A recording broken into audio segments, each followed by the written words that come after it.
Il sera le premier Français à partir dans l'espace depuis 8 ans. Direction la Station spatiale internationale, décollage prévu dans la nuit de jeudi à vendredi depuis les steppes kazakhs de Baïkonour. À 38 ans, Thomas Pesquet sera le 10e Français à s'envoler vers les étoiles, un rêve d'enfant qui se concrétise pour cet ancien pilote de ligne, sélectionné parmi plus de 8000 candidats.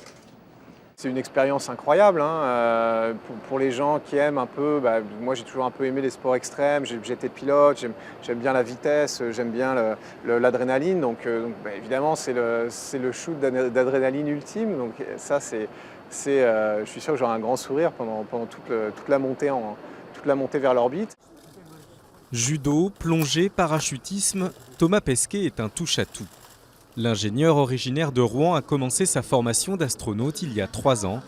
Des entraînements intensifs en conditions presque réelles, comme dans cette piscine du centre spatial de Houston, pour reproduire les effets de la pesanteur lors d'une sortie orbitale.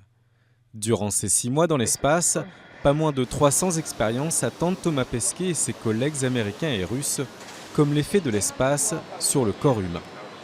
Dans la médecine, l'environnement spatial, sur le corps humain, ça a les mêmes effets dans certains domaines que le vieillissement.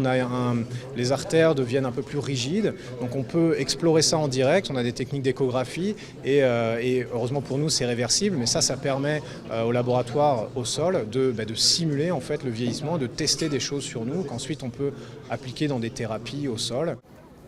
Thomas Pesquet sera le plus jeune astronaute européen à partir vers l'ISS. Pas question pour autant de se prendre trop au sérieux.